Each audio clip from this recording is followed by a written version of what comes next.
सभी को नमस्कार। मेरा नाम ममता है, मैं जननाट्य मंच से हूँ और आज आप लोगों का आने के लिए बहुत बहुत शुक्रिया। आज का जो कार्यक्रम है जननाट्य मंच और वाम प्रकाशन दोनों ने मिलकर इस कार्यक्रम को बनाया है।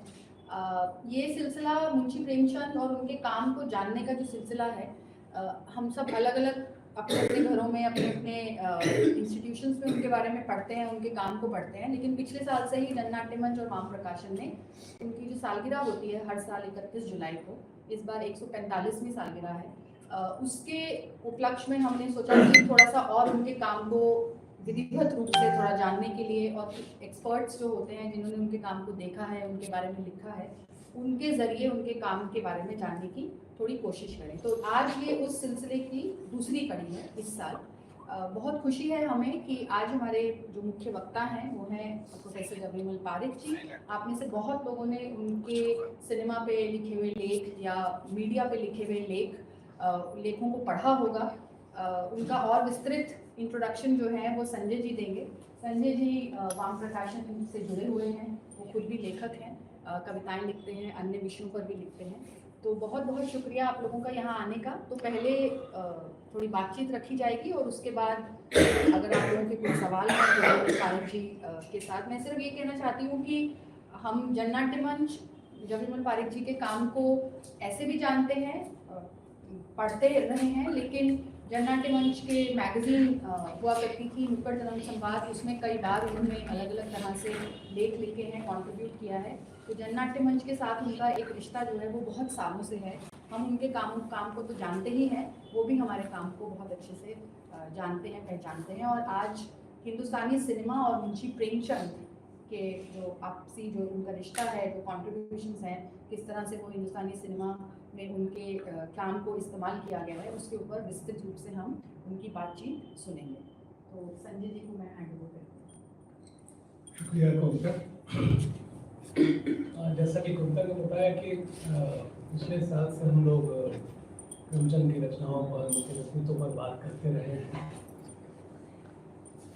एक बात जो कई बार स्पष्ट करने की जरूरत होती है कि नए लोग के मन में एक थोड़ी दुविधा होती है और जो युवा वर्ग जो आ रहा है वो थोड़ा उत्साहित में रुचि रखता है, उसके मन में यह प्रश्न उठता है कभी कभी, और कई बार वो मुखर रूप से भी सामने आता है कि हम प्रेमचंद को क्यों याद करते हैं प्रेमचंद तो 200 लगभग 150 साल पहले गुजर चुके हैं और उनकी जो कहानियां थी वो जिस यथार्थ को लिख रहे थे, अब तो समाज वैसा रहा नहीं, अब तो गांव है नहीं, गांव तो उस तरह के रहे नहीं।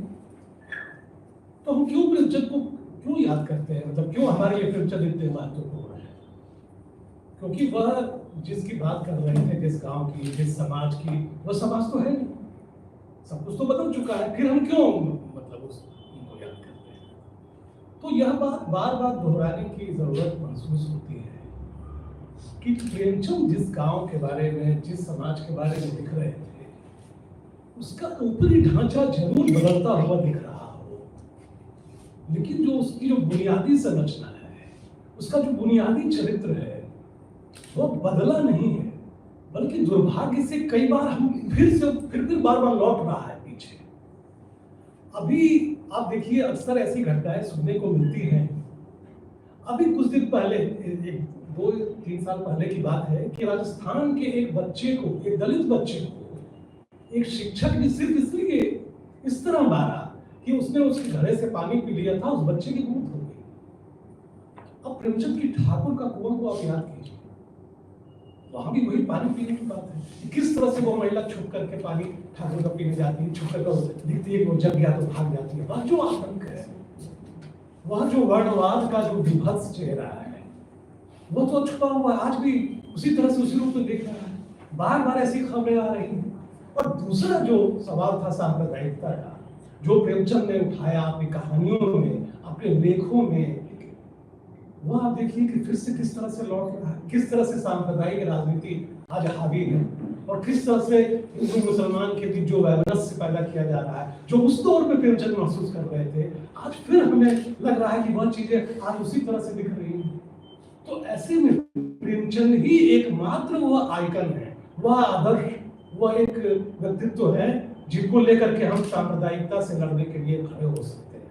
तो इसलिए हमें प्रेमचंद दिन पर दिन और ज्यादा प्रासंगिक दिख रहा है। जब हम पिछले साल प्रेमचंद पर बात कर रहे थे और आज जब बात कर रहे हैं तो पिछले साल से भी ज्यादा हमें प्रेमचंद की उतनी ही जरूरत महसूस हो रही है और हो सकता है और बढ़ती चली जाए। तो यह एक विडंबना भी है, लेकिन यह एक बात है जो प्रेमचंद को और प्रासंगिक बनाती है।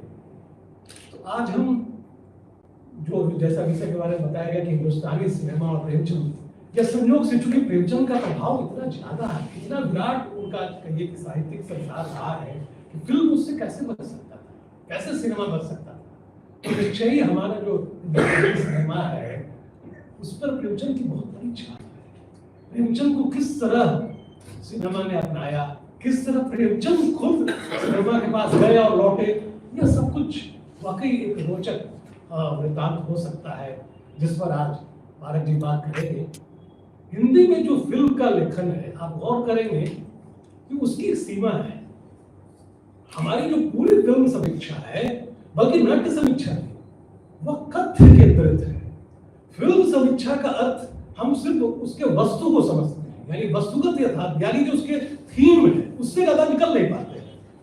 उसका जो तकनीकी पक्ष है, उसकी जो शास्त्रीयता है, फिल्म विधा की जो अपनी जो शास्त्रीयता है, उसका जो तकनीकी पक्ष है, उस पर अगर हिंदी में कुछ ही चंद लोगों ने काम किया है, उनमें प्रोफेसर जवेमल पारख है। तो फिल्म को लेकर के हिंदी में जो विमर्श रहा है, जो पिछले कुछ वर्षों में ज्यादा मजबूत हुआ है, ज्यादा सघन रूप में सामने आया है, तो उसमें सबसे महत्वपूर्ण भूमिका प्रोफेसर जवेमल पारख की रही है। और ये एक संयोग है और हम सबके लिए एक अच्छी बात है कि वाम प्रकाशन ने उनकी एक किताब प्रकाशित की है 2 साल पहले, साहित्य, कला और सिनेमा अंतर संबंधों की पड़ताल।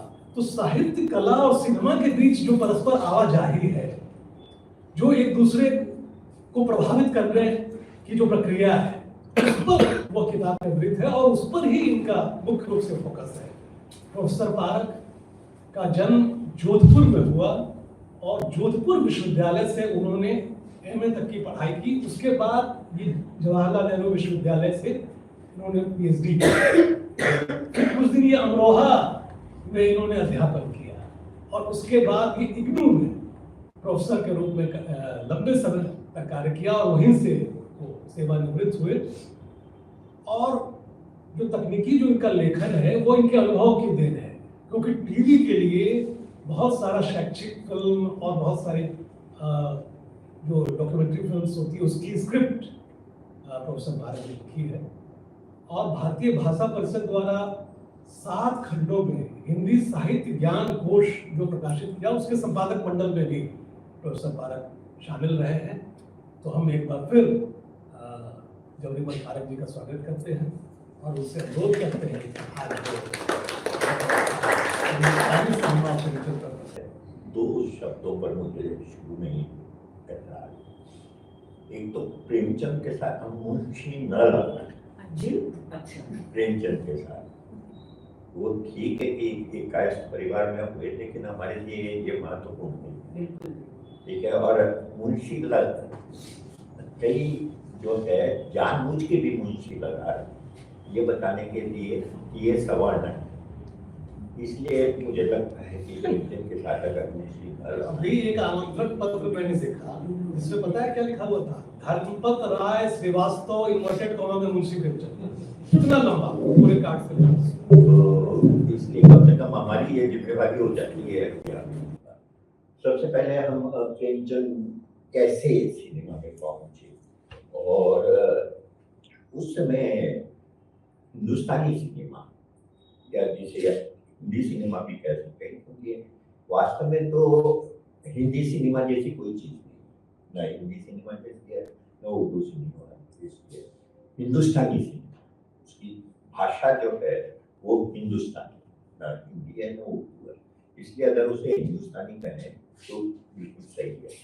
दूसरी एक और वजह से भी मुझे लगता है कि हिंदुस्तानी कहना चाहिए, क्योंकि ये क्षेत्रीय सिनेमा नहीं, जिसे हम हिंदी या हिंदुस्तानी सिनेमा कहते हैं वो क्षेत्रीय सिनेमा नहीं है। मतलब ये नहीं कह सकते कि ये उस क्षेत्र को रिप्रेजेंट करता है, जैसे हम हिंदी क्षेत्र या हिंदी उर्दू क्षेत्र के तौर पर जानते हैं। नहीं, ये सिनेमा शुरू से बनाने वालों का विचार यही था कि ये पूरे हिंदुस्तान को रिप्रेजेंट करे। न केवल हिंदुस्तान को अगर देखें तो ये दक्षिण एशिया के, यानी कि उस दक्षिण एशिया को जिसमें हिंदुस्तान भी है, भारत भी है, बांग्लादेश भी है, पाकिस्तान भी है, नेपाल भी है, अफगानिस्तान भी है। तो इस लिहाज से ये हिंदुस्तानी सिनेमा कहना मुझे लगता है कि बिल्कुल ठीक है, और कम से कम प्रेमचंद के संदर्भ में तो यह और भी ज्यादा मानते हैं। तो हिंदुस्तानी सिनेमा इसे कह सकते हैं। मैं हिंदुस्तानी सिनेमा की जगह हिंदी सिनेमा इस्तेमाल करता हूँ, लेकिन मैंने अपने एक किताब के एक लेख में ये स्पष्ट किया कि हिंदी में सिर्फ इसलिए इस्तेमाल कर रहा हूँ क्योंकि अब ये चलन में ज्यादा हो गया है, लेकिन मेरा मतलब हिंदी का सिनेमा है या हिंदी भाषी लोगों का सिनेमा है। हिंदी भाषी लोगों का सिनेमा बहुत कम बना है। जो भी सिनेमा बना है, मतलब आप श्याम बेनेगल की फिल्म को क्या कहेंगे या विमल राय की फिल्म को क्या कहेंगे, वो हिंदी क्षेत्र का सिनेमा। इसलिए मुझे लगता है कि ये बहुत महत्वपूर्ण है, और प्रेमचंद की रचनाओं पर जो फिल्में बनी है वो भी अगर ध्यान दें तो इस दृष्टि से महत्वपूर्ण। प्रेमचंद पर आजादी से पहले एक तो खुद प्रेमचंद ने मजदूर नाम की फिल्म लिखी थी, जो मिल के नाम से लिखी और मजदूर, जिसकी कहानी पटकथा और संवाद प्रेमचंद ने लिखी थी, और उसी के लिए गए थे वहां पर। मोहन मंगनानी करके एक फिल्मकार थे जिन्होंने पहले भी फिल्में बनाई थी और प्रेमचंद को आग्रह करके गए थे। तो एक तो उन्होंने आजादी से पहले खुद फिल्म की पटकथा लिखी, फिल्म बनी, और उसके बारे में आप थोड़ा विस्तार से बात करें। दूसरी फिल्म बनी 1934 में। 1934 में जब वे बंबई में थे, और वो फिल्म थी सेवा सदन पर। सेवा सदन जो है आप जानते हैं कि सेवा सदन उर्दू में बाजारे हुस्न के नाम से प्रकाशित। तो इस पर नानू भाई वकील करके एक फिल्मकार थे, उन्होंने बनाई थी। उनका कोई साहित्यिक कृतियों पर फिल्म बनाने का कोई अनुभव नहीं था, लेकिन उन्होंने बनाई वो फिल्म।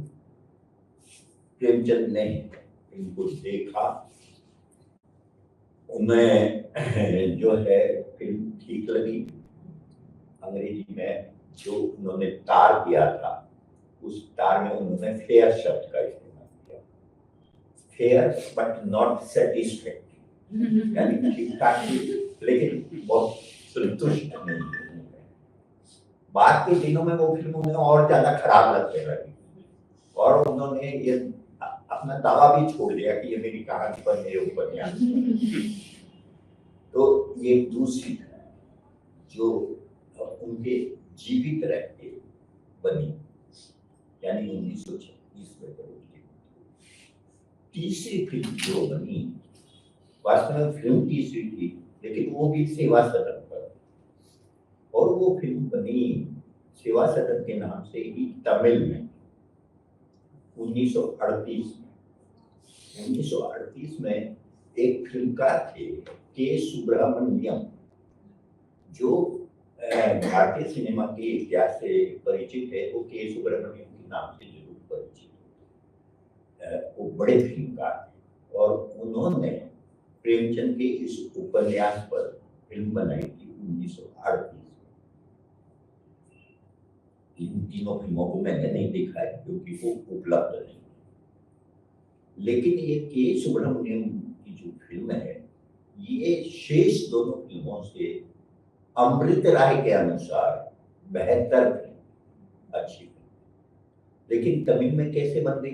तमिल में इसलिए बन गई कि प्रेमचंद के इस उपन्यास का तमिल में एक पत्रिका में, तमिल की पत्रिका में धारावाहिक अनुवाद होगा, और वो धारावाहिक अनुवाद जो है उसने के सुब्रमण्यम को प्रेरित किया कि वो इस पर फिल्म बनाए।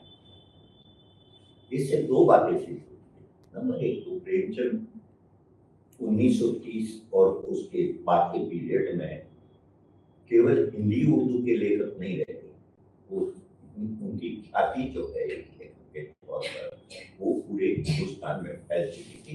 दक्षिण की भाषाओं के बीच में भी, दक्षिण के लोगों के बीच में भी उनकी ख्याति पहुंच चुकी थी।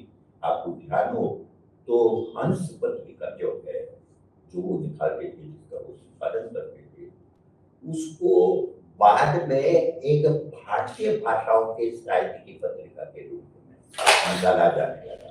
वो केवल निकलते हिंदी में थी, लेकिन उसमें अन्य भाषाओं का साहित्य भी प्रकाशित होने लगा, क्योंकि प्रेमचंद के बारे में यह माना जाता था कि उनका प्रभाव इस तरह का है। तो बहरहाल वो फिल्म बनी और वो फिल्म काफी पसंद भी की गई, उसका विरोध भी हुआ। फिल्म में काम किया था MS सुब्बुलक्ष्मी ने, आपको उनके नाम से और बड़ी बात की परिचय, जो महान गायिका थी। और MS सुब्बुलक्ष्मी ने कुछ फिल्मों में उस दौर में काम किया और उसमें से दो महत्वपूर्ण फिल्में, एक फिल्म है मीरा और एक फिल्म है ये सेवा सदन। मीरा फिल्म जो है तमिल में भी बनी थी और हिंदी में भी बनी, और मीरा की भूमिका सुब्बुलक्ष्मी ने निभाई और MS सुब्बुलक्ष्मी ने सेवा सदन में सुमन की भूमिका निभाई।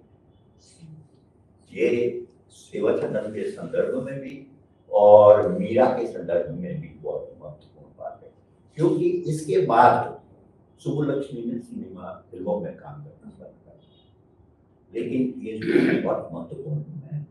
लेकिन एक और महत्वपूर्ण जानकारी इस संदर्भ में जरूरी है जानना कि मीरा फिल्म के लिए उन्होंने मीरा के भजन गाए और बहुत लोगों का मानना है कि सुब्बुलक्ष्मी ने जो मीरा के भजन गाए हैं वो अन्य जितने भी लोगों ने गाए हैं, चाहे लता मंगेशकर हो, चाहे वाणी जयराम, उससे कहीं ज्यादा बेहतर है।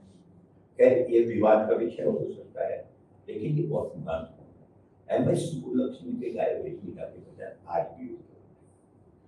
तो मेरे कहने का मतलब यह है कि आजादी से पहले प्रेमचंद के साहित्य पर फिल्में बननी शुरू हो गई थी और उनको जो है फिल्मों से जोड़ने की कोशिश की गई थी। मोहन भवनानी ने उन्हें 8,000 रुपये सालाना पर अपने यहाँ राइटर के तौर पर रखा। 1934-35 में 8,000 रुपये बहुत बड़ी रकम। आज अगर हम उसे परिवर्तित करें तो शायद लाखों में। और नानू भाई वकील ने उन्हें 750 रुपये दिए थे उस ये सब छोटी रकम नहीं, बड़ी राशि। आज के हिसाब से हो सकता है 750 होना क्या, लेकिन उस समय, और इससे यह अंदाजा लगाया जा सकता है कि प्रेमचंद से लिखवाने के लिए सिनेमा में लोग कितने आतुर थे और काफी बड़ी रकम देने के लिए बहुत अच्छी राशि देने के लिए। प्रेमचंद का मामला नहीं लगा, बहुत सारे कारण हैं, हम चर्चा करेंगे। और लेकिन जो तय हुआ था वो ये तय हुआ था कि प्रेमचंद साल में 6 कहानियां मोहन भवनानी को देंगे लिखकर, जिस पर वो फिल्म बनाई। लेकिन प्रेमचंद सवा साल में ये फिल्म लिखने के बाद चले आए और उनका मोह भंग हो गया। उसके बाद भी मोहन भवनानी ने कहा कि नहीं, आप लिखिए हमारे लिए, और ये जो हमारे बीच में एग्रीमेंट है ये रहेगा। लेकिन तैयार हिमांशु राय, एक दूसरा बड़ा नाम, जिन्होंने बॉम्बे टॉकीज की स्थापना की थी, देविका रानी के पति, उन्होंने भी प्रेमचंद को ऑफर दिया था कि आप हमारे लिए लिखिए, आप चाहें तो बनारस में बैठ के लिखिए, यहाँ आने की, बम्बई आने की जरूरत नहीं। लेकिन वो तैयारी हुए और 1936 अक्टूबर में उनका देहांत भी हो गया। तो इसलिए एक तरह से उनका वो पटाक्षेप हो गया। लेकिन कुछ बातें हैं जो उनकी इस आरंभिक फिल्म के लिए जानना जरूरी है। मजदूर फिल्म जो है उससे वो बहुत संतुष्ट थे। उन्हें पूरा मतलब ये सिनेमा का पूरा संसार ही उन्हें पसंद है और उन्होंने कई लोगों को पत्र लिखा। जैनेन्द्र कुमार को पत्र लिखा था इस बात। एक हिंदी के आलोचक थे इंद्रनाथ मदान, उनको पत्र लिखा था और शिवरानी देवी को भी पत्र लिखा था और उसमें अपनी असंतुष्टियां उन्होंने जाहिर की। उन असंतुष्टियों का जो सार है वो कुछ इस तरह से। नंबर एक तो वो आज तक जो भी लिखते आ रहे थे वो पूरी आजादी से लिख रहे, कोई उन्हें यह बताने वाला नहीं था कि आप ये लिखें और ये ना लिखें।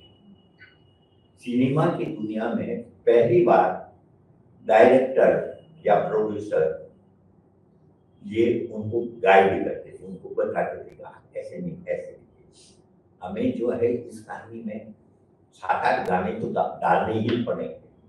ये प्रेमचंद को समझ में नहीं आता था।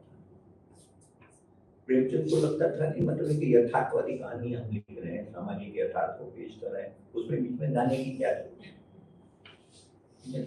इसी तरह से उन्हें हर कहानी में रोमांस, ये भी उनके समझ में नहीं आता था। मतलब अगर हम मजदूरों की बात कर रहे हैं तो मजदूरों की बात कर रहे हैं ना, लेकिन उसमें रोमांस क्यों ला है, ठीक है। फिर उन्हें लगता था कि ये नाच गाने क्यों हो रहे हैं। मुझे लगता है कि अगर प्रेमचंद को समय मिलता और ज्यादा तो सिनेमा का ये जो पूरा स्ट्रक्चर, जो संरचना बनी थी, धीरे धीरे शायद उससे उनका कहना चाहिए कि जो दूरी है वो कम हो, क्योंकि मेरे अपने विचार से वो इतनी दूरी नहीं, क्योंकि इसकी प्रेरणा जो सिनेमा में नाच गाने की प्रेरणा जो है वो भारतीय लोक परंपरा से है। हमारे यहाँ अगर आप नाटकों की लोक परंपरा देखें तो वो बिना नाच गाने के नहीं होती, वो जरूर होते हैं आप किसी जगह का। तो इसलिए सिनेमा में ये लोक परंपरा जो है वो पारसी थिएटर से होती हुई सिनेमा तक पहुंची। प्रेमचंद की जो कथा लिखने की जो परंपरा थी, वो परंपरा इससे जुड़ी हुई है, वो बिल्कुल अलग परंपरा थी और वो काफी हद तक पश्चिम से और वो जरूरी थी। तो यह एक कहना चाहिए कि एक अंतर्विरोध या कहना चाहिए कि एक अलगाव था जिसे भरने में शायद समय लगता। लेकिन मजदूर फिल्म के साथ यह बात थी कि वह मतलब आप खुद ही सोचिए कि प्रेमचंद लिख रहे हैं और पहली फिल्म कौन सी लिख रहे हैं, मजदूरों पर। ये महत्वपूर्ण बात है। मतलब ये आश्चर्य नहीं लगता हमें, क्योंकि प्रेमचंद तो यही करते रहे जिनकी बस किसानों और मजदूरों के बारे में। तो जब मोहन भगवानी ने ये उनके सामने ऑफर रखा होगा और कहा होगा कि मैं मिलके मजदूरों पर फिल्म बनाना चाहता हूँ, तो प्रेमचंद को कोई ज्यादा उसमें किंतु परंतु लगाने की जरूरत नहीं। उन्हें लगता काम मेरी पसंद का काम है, मैं कर सकता हूँ। केवल मजदूरों पर नहीं, मिल के मजदूरों पर। मिल की फैक्ट्री जो मुंबई में है, उस फैक्ट्री के मजदूरों के बारे में वो उसमें हड़ताल होती है, उसमें आंदोलन होता है और वो आंदोलन मजदूर करते हैं और उसमें वो कामयाब भी। एक बंद फैक्ट्री को मजदूर अपने बल पर जो है वापस शुरू कर, ये एक उस समय आप सोचिए 35-40 में ये फिल्म जो है बनती है और उसका विषय है, और यह विषय किसकी कलम से निकल रहा है?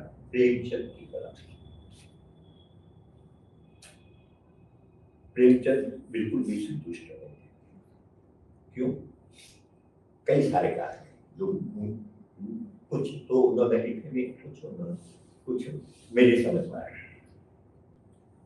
कहानी यह है इस फिल्म की कि एक मिल मालिक है, बड़ा आदमी है, बहुत अच्छा है, फैक्ट्री उसकी चल रही है, बड़े मजे से, लेकिन उनकी मृत्यु हो जाती।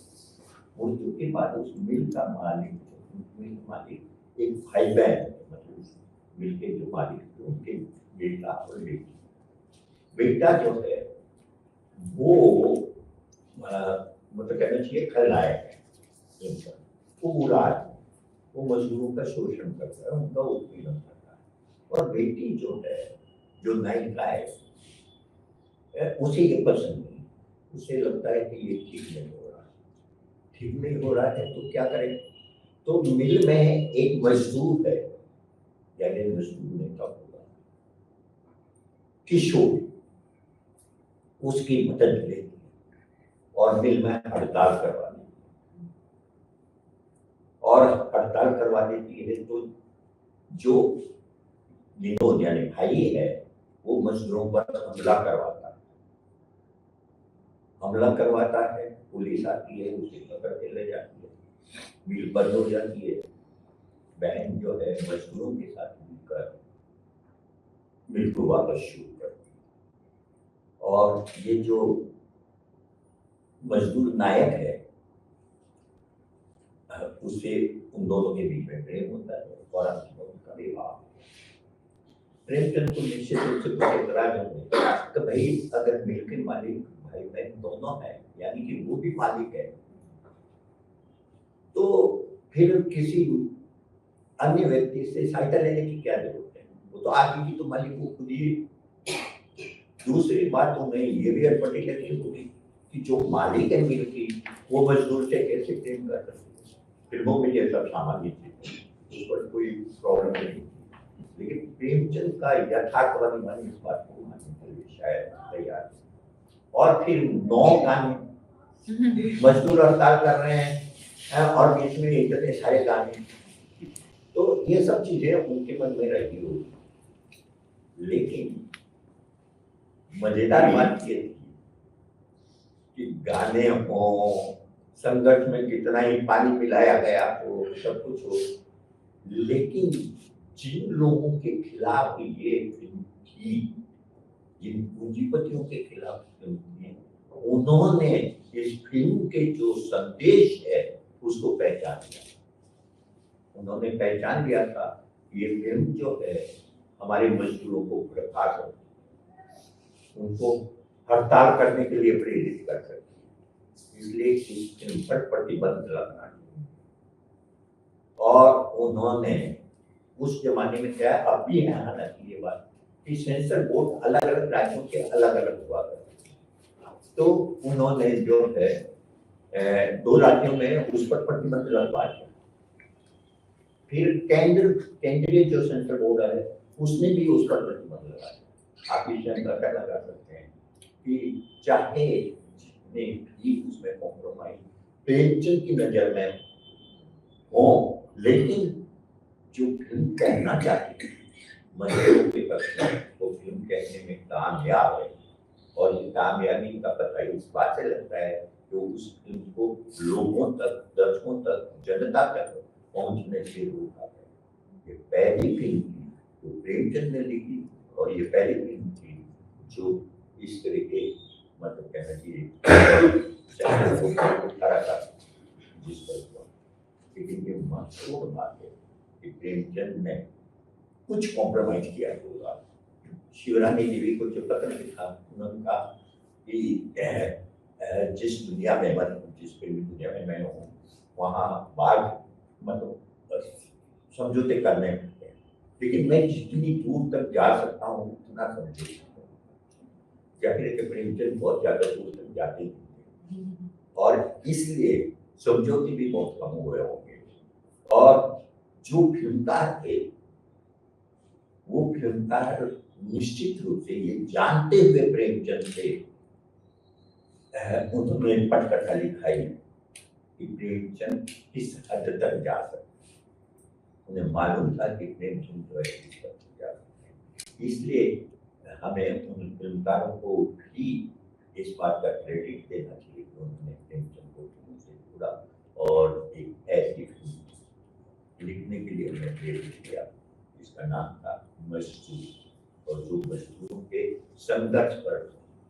अब वो फिल्म कितनी अच्छी थी कितनी बुरी थी मालूम नहीं, लेकिन कलम का सिपाही में अमृत राय ने एक उदाहरण दिया है कि अमेरिका से एक पत्रिका निकलती थी एशिया नाम, उसमें इस फिल्म की रिव्यू छपी और एक तो मतलब अमेरिका की एक पत्रिका में रिव्यू छपना खुद अपने में एक महत्वपूर्ण बात है, और उसने इस फिल्म की प्रशंसा की गई, यानी कि कहा गया था कि फिल्म अच्छी फिल्म है और इसे देखा जाना चाहिए। तो मेरे कहने का मतलब यह है कि आमतौर पर प्रेमचंद को सिनेमा के संदर्भ में इसी रूप में हम याद करते हैं कि वो गए वहाँ का वातावरण देखकर वो बहुत निराश हो गए, वापस आ गए, ऐसा नहीं। उन्होंने जो काम किया वो ऐसा काम था जो इतिहास में उल्लेखनीय है, महत्वपूर्ण है। दूसरी बात यह है जिसकी भी चर्चा नहीं होती कि प्रेमचंद ये समझ चुके थे कि फिल्म के लिए लिखना और कहानी या उपन्यास लिखना अलग अलग। फिल्म के लिए लिखने के लिए दृश्य में सोचना पड़ता है, विजुअल में सोचना पड़ता है, जबकि कहानी और उपन्यास में ऐसा नहीं। निश्चित रूप से जब प्रेमचंद ने यह पटकथा लिखी होगी तो कहानी और उपन्यास की तरह लिखी होगी, पटकथा की तरह लिखी, यानी कि दृश्यों में उन्होंने सोचा होगा कि अगर दृश्य जो है अगर फिल्म बनी है तो किस तरह के दृश्य, यानी कि वो अपनी पहली फिल्म में ही पहचान चुके थे कि फिल्म के लिए किस तरह से लिखा जाए। लेकिन जाहिर है कि उनका जो एक क्रिएटिव मन था वो जिस तरह की आजादी चाहता था वो समय अभी आया नहीं था। प्रेमचंद से आगे थे और समय थोड़ा पीछे था, जो है वो प्रेमचंद के पाए और फिर एक साल बाद उनका देहांत भी हो गया। तो ये मेरे ख्याल में प्रेमचंद के सिनेमा के साथ संबंधों के संदर्भ में बहुत महत्वपूर्ण है। और मैंने इसकी इसलिए चर्चा की है कि आमतौर पर इसे बहुत चर्चाऊ ढंग से कहा जाता है कि प्रेमचंद गए और एक फिल्म लिखी और मजदूर फिर लौट आए, नहीं आ सकते। नहीं, प्रेमचंद ने जो काम किया वो बहुत महत्वपूर्ण काम था और बहुत जरूरी काम था जो उन्होंने किया। ये इस संदर्भ में भी बहुत महत्वपूर्ण है कि प्रेमचंद जो है उनकी पहचान सिनेमा वालों के बीच में थी सामान्य लेखकों की तरह, ऐसे लेखकों की तरह कि जो जिनके मूल्य प्रगतिशील थे, जो किसानों और मजदूरों के समर्थन में होता है। और ये बात इस मतलब था हमें प्रेमचंद के रचनाओं पर जो बाद में फिल्में बनी उससे भी पहचान। जैसा मैंने बताया कि सेवा सदन का जो सेवा सदन पर 2 फिल्मों का बनना आजादी से पहले वो बहुत महत्वपूर्ण है। सेवा सदन उनका पहला बहुत ही महत्वपूर्ण है, खासतौर पर स्त्री मुक्ति और स्त्री स्वतंत्रता के लिहाज से जो उस समय बनी। ठीक है कि नानू भाइयों की फिल्म जो है वो उन्हें पसंद नहीं आई बहुत सारे कारणों से, लेकिन 1938 में जो उनकी मृत्यु के 2 साल बाद वो एक बेहतर, और वो जो है इसका मतलब है कि प्रेमचंद क्या कहना चाहते हैं वो फिल्मकार जानने लगे थे और उस पर चाहते थे कि प्रेमचंद की कहानी पर बनाई जाए। आजादी के बाद प्रेमचंद पर कई फिल्में बनी प्रेमचंद की रचनाओं पर। सबसे पहले एक फिल्म बनी 1959 में हीरा मोती, हीरा मोती नाम से उनकी एक बहुत ही प्रसिद्ध कहानी है। दो बैलों की कथा। वो दो बैलों की कथा जो है वो प्रतीकात्मक कहानी। अगर आप लोगों ने कहानी को पढ़ा हो तो उसमें हीरा और मोती नाम के दो बैल जो एक क्या नाम है उसका, जूलिया। हाँ, तो अब उस किसान के पास वो बैल होते हैं और ये जो किसान है ये जिसकी भूमिका फिल्म में बलराज साहनी ने, तो उस वो बड़ा किसान दोनों की बहुत अच्छे से देखभाल करता है और ये दोनों बैल भी उससे बहुत स्नेह, लेकिन ऐसी मजबूरी हो जाती है कि इस किसान को ये दोनों बैल अपने रिश्तेदार के यहाँ भेजता और वो रिश्तेदार जो है उन बैलों के साथ में अच्छा व्यवहार नहीं करता है, मारता पीटता है, खाने को तो वो विद्रोह करते हैं और विद्रोह करके वापस आ जाना। प्रेमचंद की दो बैलों की कहानी इतनी ही है, लेकिन उसमें इस कहानी पर फिल्म बनाना थोड़ा सा कठिन था। कठिन इस अर्थ में था कि इस कहानी में बैल हैं या आपस में बात करते हैं, ठीक है, मनुष्य की तरह, यानी बैलों का मानकीकरण कर रहे हैं। तो बैल आपस में बात करते हैं एक दूसरे को। अच्छा, दोनों का स्वभाव भी अलग अलग है। एक शांत है, सहनशील है, दूसरा है उग्र है, गुस्सा ज्यादा आता है। तो प्रतीकात्मक कहानी है, आप इसे 40 देश देख सकते हैं। नंबर 1, ये कहानी जो है बैलों को भी, बैल का मतलब सामान्य पशु, ठीक है, उनको भी आजादी प्रिय, इनका संदेश यही है कि आजादी प्रिय होती है। अगर उनकी आजादी छीनने की कोशिश की जाती है, अगर उन पर जुल्म ढाया जाता है तो वो विद्रोह करेंगे, जैसा कि इस कहानी के बैल करते हैं। महत्वपूर्ण यह है कि दो बैल है और मिलके करते हैं। एक तरह से संकेत है हिंदुस्तान के हिंदू और मुसलमान उनके बीच में इसी तरह के संबंध है और अगर उन्हें जो उन पर जुल्म ढाते हैं, जिन्होंने उनकी आजादी छीन ली है, उनको इसी तरह से मिलकर संघर्ष करना चाहिए और अपनी शक्ति के बल पर अपनी आजादी हासिल करनी। शायद फिल्मकार को लगा होगा कि अब बैलों को बुलवाऊंगा कैसे, मतलब प्रेमचंद की कहानी में तो बैल ही है नायक, लेकिन फिल्म में जो है बैल नायक तो है, लेकिन कहानी जो है वो किसान परिवार की हो जाती है जिनके बैल, और उसमें एक महत्वपूर्ण पात्र आ जाता है जमींदार। और कहानी में इस तरह से होता है कि जमींदार जो है बैलों की दौड़ कराता है इस उम्मीद में कि उसके बैल जीतेंगे, लेकिन जीत जाते हैं ये दोनों हीरा होते। तो वो आदेश जारी कर देता है कि इन बैलों को छीन लिया जाए। तो किसान जो है उनको अपने रिश्तेदार के यहाँ भेजते हैं। उसके बाद में एक बार फिर इसी तरह की प्रतियोगिता होती है, तो वो जो रिश्तेदार है वो इन बैलों को लेकर आ जाता है और फिर जमींदार के बैलों को हरा देते हैं। तो अब जमींदार का गुस्सा और बढ़ जाता है, उस पर छोटा मुकदमा दायर हो जाता है।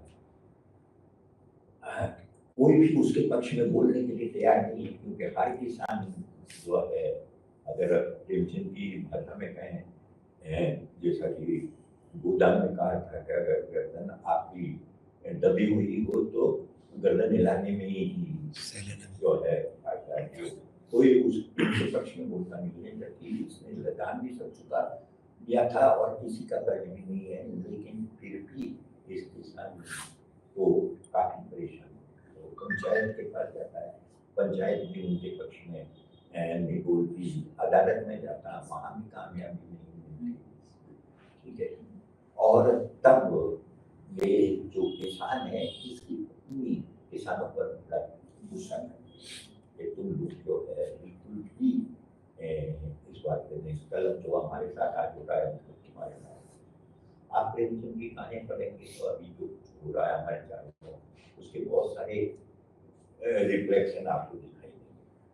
तो किसानों को भी लगता है कि हाँ हमें इनका समर्थन करना चाहिए। और ये बैल जो है वो जो लठेत आते हैं जमीन आते उनको भगा देते हैं। और इस तरह से अगर देखें तो ये कहानी भी कोई प्रेमचंद की कहानियों से अलग नहीं है, लेकिन दो बैलों की कथा वाली कहानी ये बिल्कुल अलग है। लेकिन इसमें भी जंगला है, शोषण है, संघर्ष है, ये सब कुछ है। और इसके बाद में गोदान पर भी फिल्म बनी, गोदान पर फिल्म बनी और गोदान, गबन और ये फिल्म, ये तीन फिल्में जो है वो महत्वपूर्ण फिल्में हैं जो आज़ादी के तत्काल बाद, तत्काल का मतलब शुरू के दशकों में ये तीन फिल्में बनी। गोदान में जो है आप गोदान तो सभी का पड़ा हुआ है, विस्तार से कहने की जरूरत नहीं। प्रेमचंद के साथ दिक्कत की है कि प्रेमचंद कहानियां नहीं लिखते हैं, प्रेमचंद कथा नहीं लिखते। जैसे कि अभी संजय कह रहे थे कि हम सिर्फ उसमें कंटेंट ढूंढते हैं। प्रेमचंद जब किसी रचना करते हैं, कहानी भी लिख रहे हो, तो उनके सामने अपने समय न केवल यथार्थ होता है, अपने समय में जो वैचारिक द्वंद्व चल रहा होता है वो भी उसमें होता है। समस्या यह है कि जो फिल्मकार थे वो इस यथार्थ के बीच में प्रेमचंद की कहानियां पनपती है, चरित्र विकसित होते हैं, उसको ध्यान में नहीं करते और वो सिर्फ कहानी पर ध्यान देते हैं।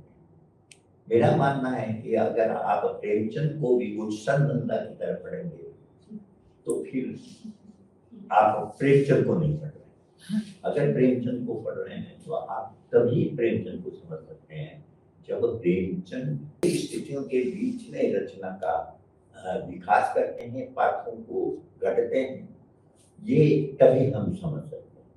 और ये अगर सामने नहीं रखेंगे और सिर्फ कहानी लेंगे तो हम प्रेमचंद के साथ न्याय नहीं कर सकते। अब मैं गोदान का आपको उदाहरण बताऊं। गोदान में दो कथाएं साथ में, गोरी और धनिया की कहानी, इसके अलावा भी कई कहानियां। एक कहानी है माता दीन और सिलिया की। माता दीन ब्राह्मण है और सिलिया जो है दलित लड़की है, और इन दोनों के बीच में संबंध बन जाते हैं और बच्चा भी होता है। ये इस कहानी में महत्वपूर्ण यह है कि ये एक्सप्लॉइट करता है दाता दीन, उसके प्रति कोई दायित्व नहीं मानता, ठीक है। और ये दलितों को बात अच्छी नहीं लगती और एक दिन दाता दीन को पकड़ के उसके मुंह में हड्डी डाल, और हड्डी डाल देते हैं तो ब्राह्मण देवता अशुद्ध हो जाते हैं। अब उन्हें प्रायश्चित करना पड़ता है। प्रायश्चित के बाद भी उनको वो सम्मान वापस नहीं मिलता। दाता दिन को महसूस होता है कि जब मेरा ब्राह्मणत्व बचता ही नहीं है, रहता ही नहीं है, तो फिर मैं क्यों ये ब्राह्मणत्व को अपने से रोक देता, और वो ब्राह्मणत्व को त्याग देता है और सिलिया के साथ रहते हैं। और सिलिया को कहता है कि मैं जो है, मुझसे पहला सवाल तो वो यही करती है कि तुम मेरे साथ रहोगे तो तुम्हारा खाना कौन बनाए, क्योंकि दलित स्त्री से संबंध तो बनाए जा सकते हैं, लेकिन उसका छुआ पानी भी नहीं दिया जाएगा। लेकिन वो जो है ये कहता है कि नहीं, तुम ही हो, तुम्हारे ही बना हुआ खंबा, और मैं नया आके अपना ब्राह्मण तो त्याग। तो ये मैं समझता हूँ कि अगर आपको भूटान को समझना है तो ये महत्वपूर्ण इस प्रसंग को, ये भूटान के पूरी संरचना, जो सामाजिक संरचना है, तो सामाजिक संरचना को समझने में बहुत बड़ी मदद करती है। लेकिन फिल्में ये कहानी गायब, फिल्में नहीं, यानी कि जो एक बहुत महत्वपूर्ण कहानी है, जो उस समय के एक बड़े कॉन्ट्रडिक्शन को हमारे सामने रखती है, एक बड़े संघर्ष को रखती है। और ये ध्यान रखें हमेशा अगर आप प्रेमचंद को पढ़ते हुए कि प्रेमचंद जब भी दलित की कहानी कहते हैं तो केवल उनके उत्पीड़न और शोषण को नहीं कहते, उनके प्रतिरोध को भी कहते। चाहे आप इस भूटान का उदाहरण मैं दे सकता हूँ, और आप सदगति जिस वर्ष सत्यजीत राय ने फिल्म बनाई उसका भी उदाहरण कि वहाँ भी जब दुखी नामक किसान जो जिससे बेगार कर रखा है ब्राह्मण पंडित जी, वह जब मर जाता है तो किसान जो दलित है वो उसके शव को उठाने से इनकार करते और उस पंडित जी के शव को खींच के दे। तो हमेशा हम देखते हैं कि प्रेमचंद के लिए महत्वपूर्ण दलित का उत्पीड़न ही नहीं था, उसका प्रतिरोध था। और यह प्रतिरोध हमें सिलिया और दाता जी की कहानी में भी नजर आता है। सबसे महत्वपूर्ण बात यह है कि प्रेमचंद उस जमाने में इस बात को महत्वपूर्ण कहते हैं कि जब तक ब्राह्मण अपना ब्राह्मणत्व नहीं छोड़ेगा तब तक बराबरी नहीं आती।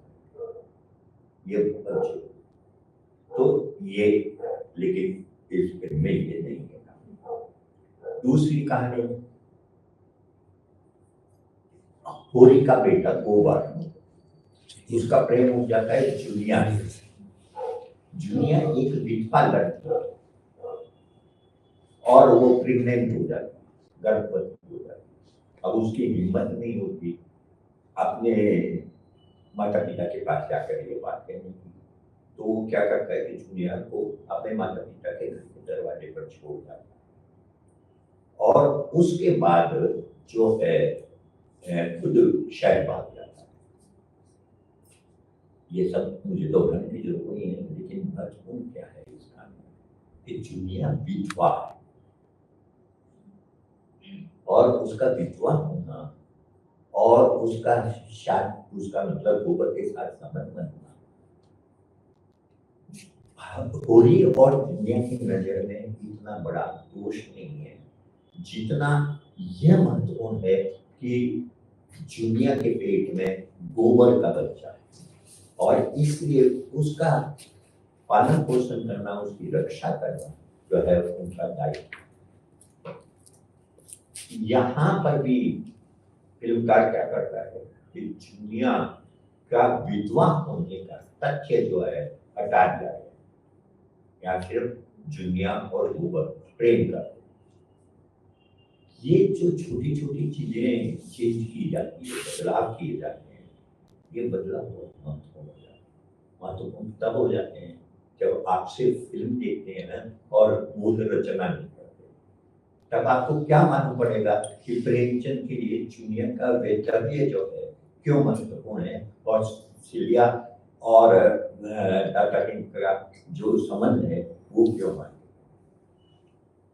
इसी तरह से एक और महत्वपूर्ण होली इस भूटान में कथा है मालती और मेहता की।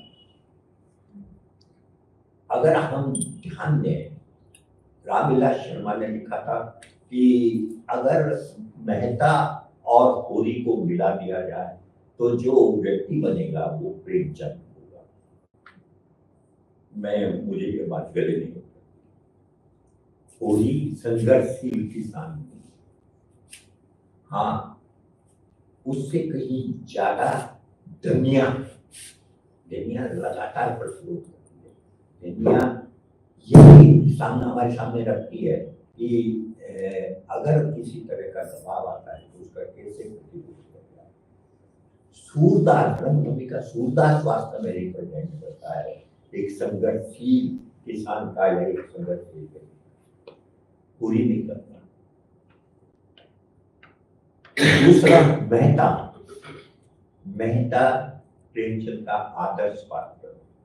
अगर आप ध्यान दें तो मेहता जो पूंजीवाद का विरोध करता है, पूंजीपतियों को गाली भी देता है, लेकिन लोकतंत्र में यकीन नहीं, वो स्त्रियों की स्वतंत्रता का समर्थक नहीं है।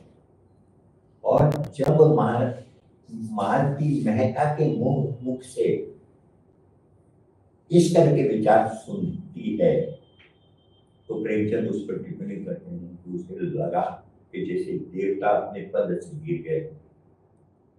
तो मेहता के विचार प्रेमचंद के विचार नहीं हो सके, क्योंकि प्रेमचंद ने अपने कई लेखों में स्त्री मुक्ति का समर्थन किया है, लोकतंत्र का समर्थन, और उनका पूरा साहित्य लोकतंत्र के समर्थन।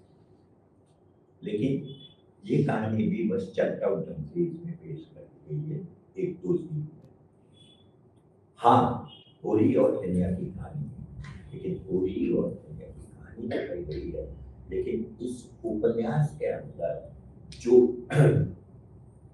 पूरी ग्रामीण संरचना है, जिसमें ब्राह्मण है, जमींदार है, महाजन है, ये सब मिलकर किसान का किस तरह से एक्सप्लॉइटेशन करते हैं, वो हमारे सामने आता है।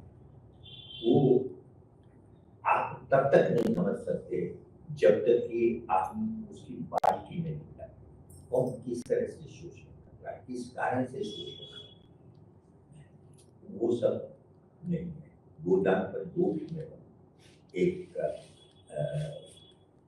1966 में और दूसरी जो है अभी 125 साल पूरे होने पर गुलजार में, जिसमें पंकज कपूर और सुरेखा शुक्ल ने काम किया था, वो उस फिल्म से भी। एक और फिल्म बनी गबन, हो गया है, शायद थोड़ा संक्षिप्त करना पड़ेगा।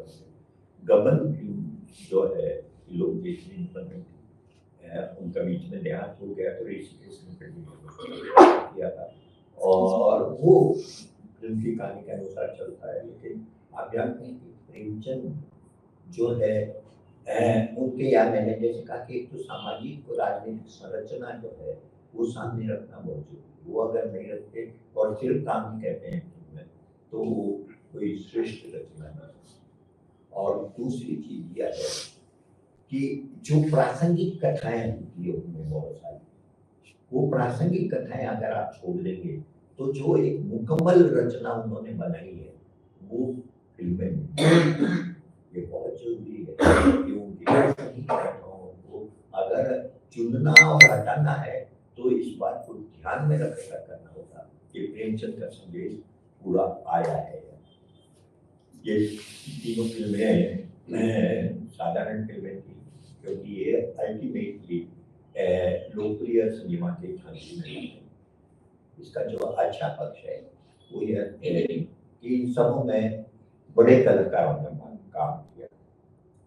गोदान में रेखा, कामिनी कौशल और राजकुमार ने काम किया था। गबन में सुनील दत्त और साधना ने काम किया था, और हीरामोती में निरूपा राय और बलराज। दूसरा महत्वपूर्ण पक्ष ये था कि तीनों फिल्मों के गीत संगीत बहुत अच्छे हैं, बहुत ही आज भी अगर आप सुनेंगे तो, जैसे समुद्र हीरामोती का एक गीत है जो चक्की पीसते हुए वो गीत है, वो बहुत अच्छा है। आज मैंने उसे अपने फेसबुक पर लगाया कि पसंद भी किया, क्योंकि ये चीजें मतलब ये संगीत जो है वो फिल्म के महत्व को बढ़ाते हैं, उसकी रचनात्मक मूल्यवता को भी बढ़ाते हैं। एक फिल्म में शंकर जयकिशन ने संगीत दिया था, एक में सलील चौधरी ने संगीत दिया था, सलील चौधरी और एक और और एक में पंडित रविशंकर, गोदान में पंडित रविशंकर संगीत दिया था। तो इस दृष्टि से भी ये फिल्में बहुत महान नहीं बन पाई, लेकिन महत्वपूर्ण। समानांतर सिनेमा का आंदोलन जब शुरू हुआ तब कुछ फिल्में बनी, जिनमें से 30 फिल्मों का उल्लेख करना चाहिए। शतरंज के खिलाड़ी और सत्यजीत राय ने बनी थी, सदगति और शतरंज की। और तीसरी फिल्म तेलुगु में बनी थी, ओका पूरी कथा, और ये फिल्म बनाई थी मृणाल से। ये फिल्म जो थी ओका पूरी कथा, ये कफन पर आता है, और बाकी जो जैसा नाम थी, ये तीनों फिल्में बहुत महत्वपूर्ण, क्योंकि ये लोकप्रिय सिनेमा का जो ढांचा है उसमें नहीं बना। समानांतर सिनेमा वादी ज्यादा होता है, उसमें बनेगी। शतरंज के खिलाड़ी पर मैंने एक लंबा लेख लिखा था, जो नुक्कड़ संवाद में प्रकाशित बहुत पहले। तो उसमें मुख्य बहुत विस्तार से तुम्हें कहने का समय नहीं है, लेकिन जो महत्वपूर्ण बात है कि सत्यजीत राय ने 2 बड़े परिवर्तन किए। एक परिवर्तन तो यह किया कि जो वाजिद अली शाह का समय का चित्रण जो प्रेमचंद ने अपनी कहानी में किया है, कहानी की शुरुआत ही होती है वाजिद अली शाह का समय था। तो वाजिद अली शाह के समय का जो लखनऊ था, जो अवध राज्य था, उसको किस तरह अंग्रेजों ने हड़पा। उस समय गवर्नर जनरल थे लॉर्ड डलहौजी ने इस तरह की कॉन्स्पिरेसी षड्यंत्र करके उससे हड़पा।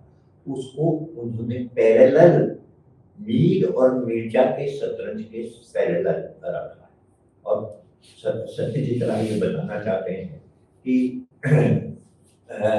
2 शतरंज हो रही, एक अंग्रेजों की तरफ से राजा हड़प ने की, और दूसरी तरफ मीर और मिर्जा।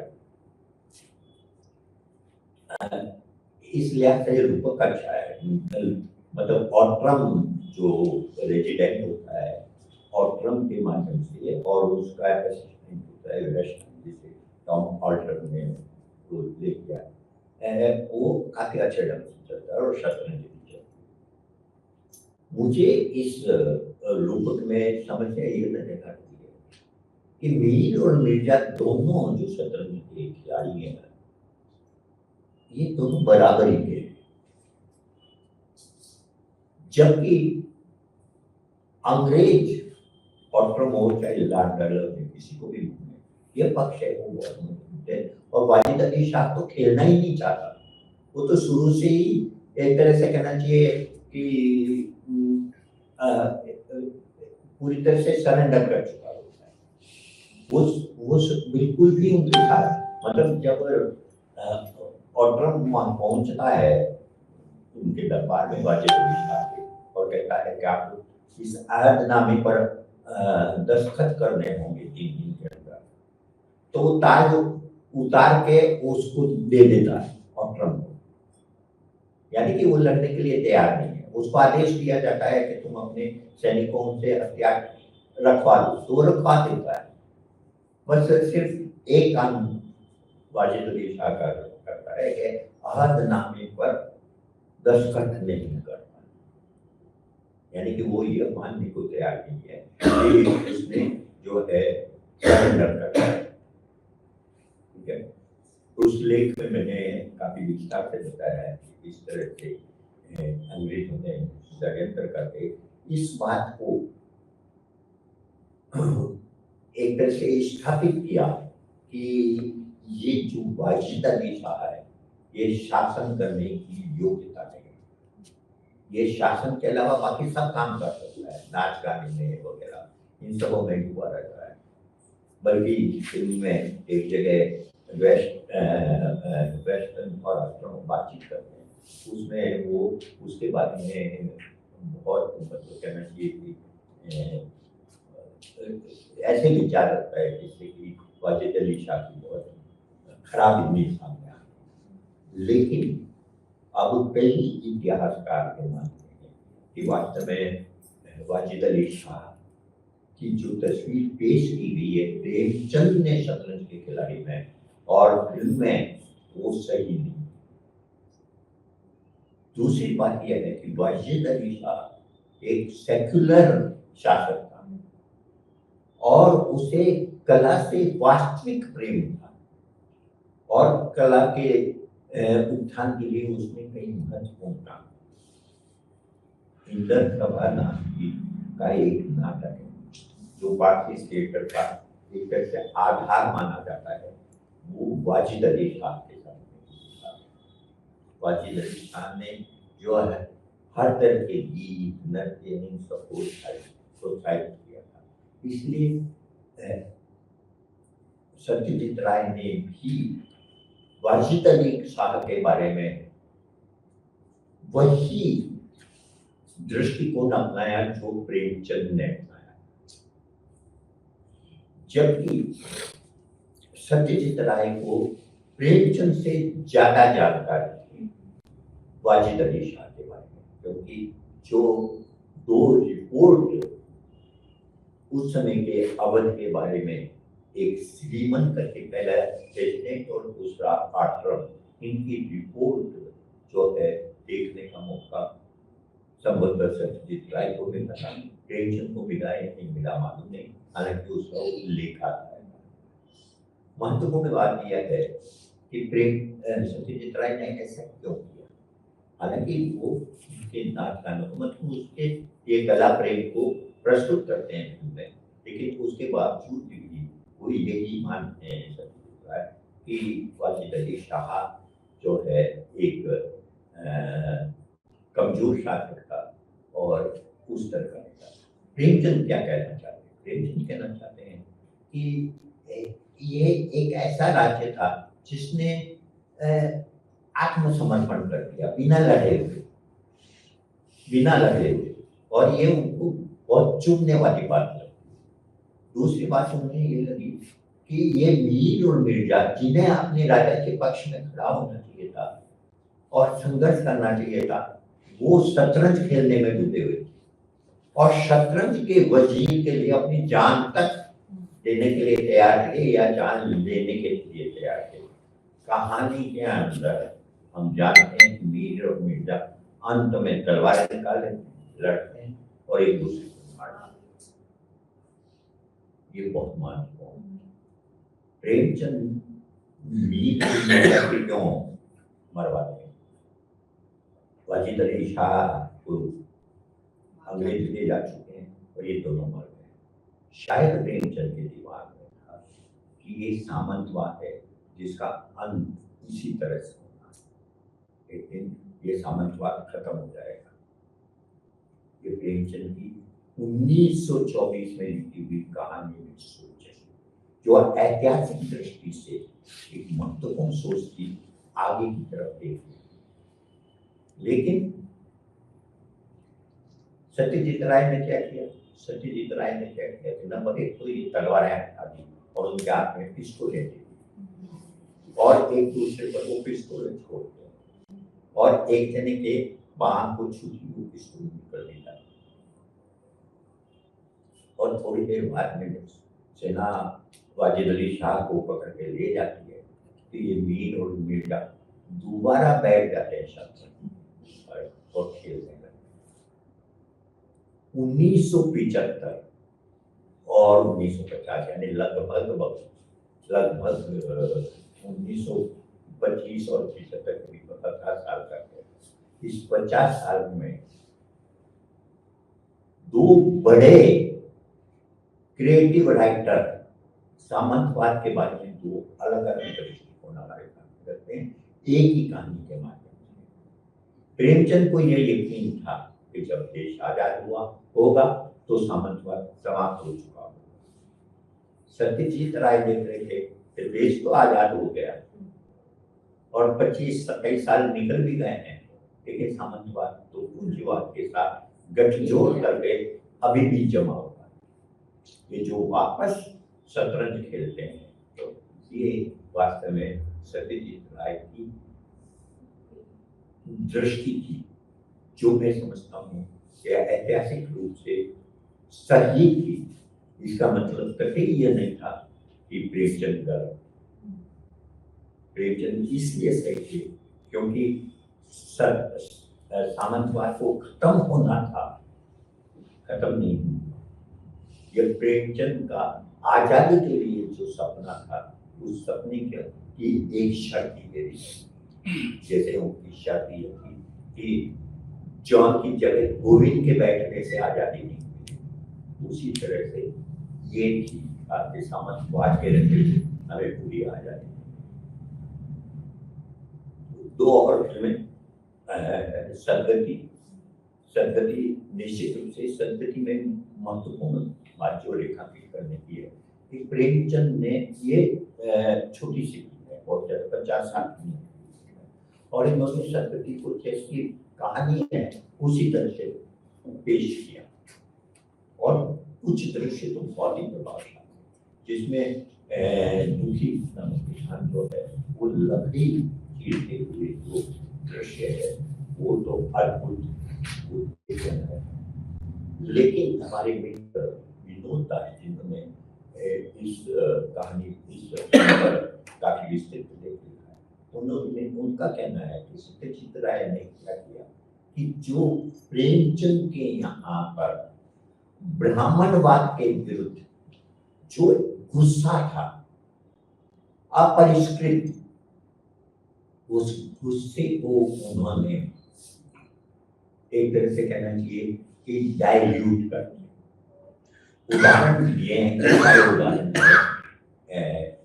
संगति पर जो मैंने लिखा है उसमें मिलती है, और विनोद दास है, जैसे एक शब्द का इस्तेमाल किया जाता है उसमें ठकुरानी मतलब ठाकुर साहब, लेकिन सत्यजीत राय उस ठकुरानी शब्द की जगह मुखिया शब्द का उपयोग करते। मुखिया से आप पता नहीं लगा सकते कि कौन सी जाति का। प्रेमचंद के यहाँ ये महत्वपूर्ण है ठकुरानी, ठाकुर साहब, जाति का, क्योंकि ब्राह्मणवाद का जातिवाद से बहुत गहरा है। तो ये मेरे ख्याल में इस दृष्टि से इस फिल्म को भी देखा जाना चाहिए। इसके बावजूद मेरे ख्याल सत्यजीत राय ने इतनी फिल्में बनाई है, पहली बार किसान को केंद्र में रखकर फिल्म यही है उनकी। और फिल्मों में किसान आते हैं हाथ से पर, लेकिन केंद्र में दलित भी इसी में है, ये बहुत महत्वपूर्ण।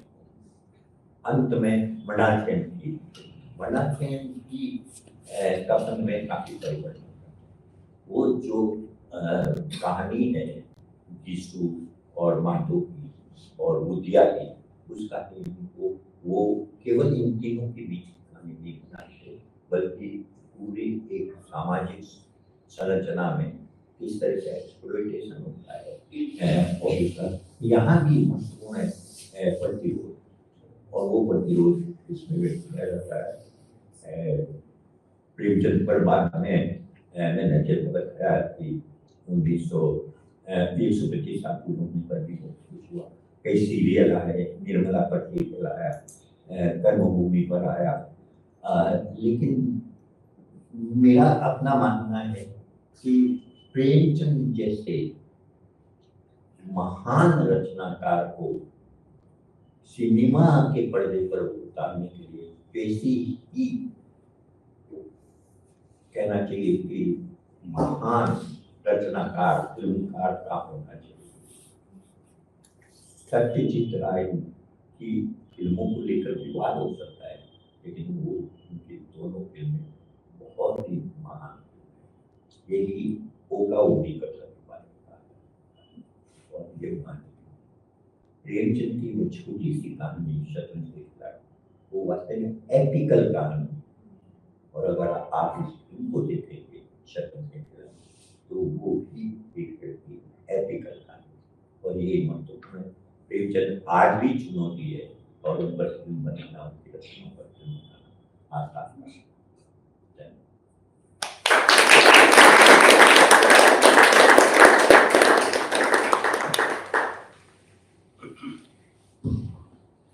बहुत धन्यवाद आरक जी।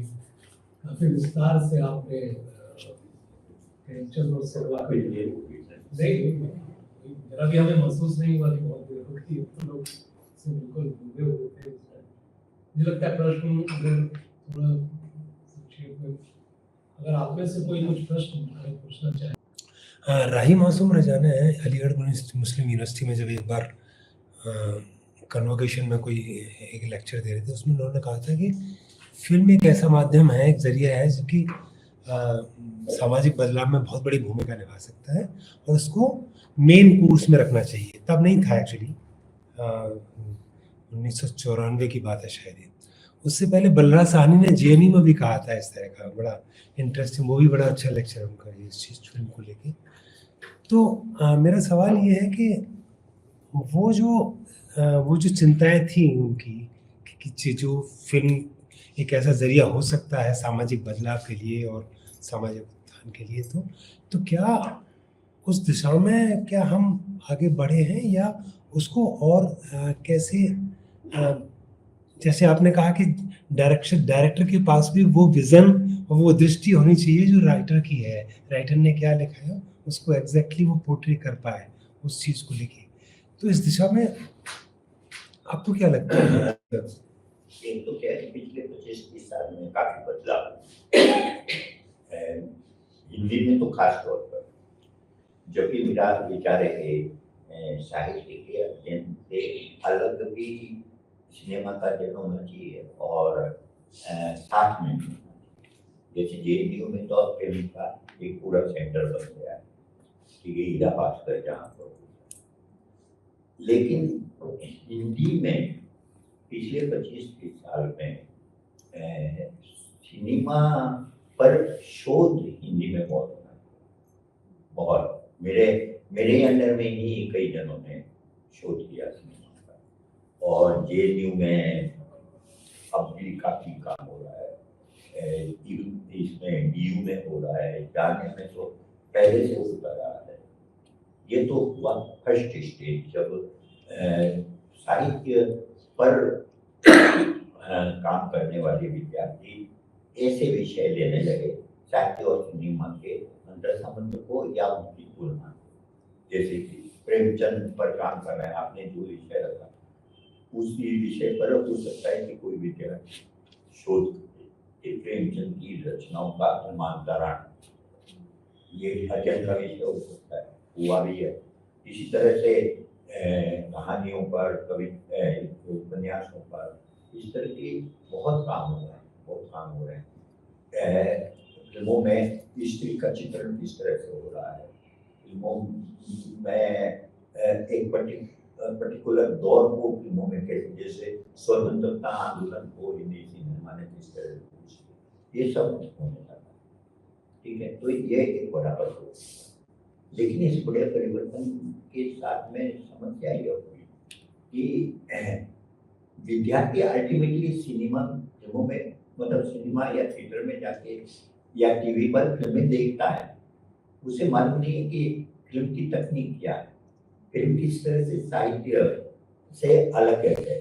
और जैसा पहले भी कहा कि अगर फिल्म पर काम करना है तो ये बहुत जरूरी है कि साहित्य की जो प्रवृत्ति है, साहित्य रचना की और सिनेमा की जो प्रवृत्ति है, उसके अंतर को समझना और फिर उस रूपांतरण की जो प्रक्रिया है उसको समझना, ये बहुत महत्वपूर्ण है।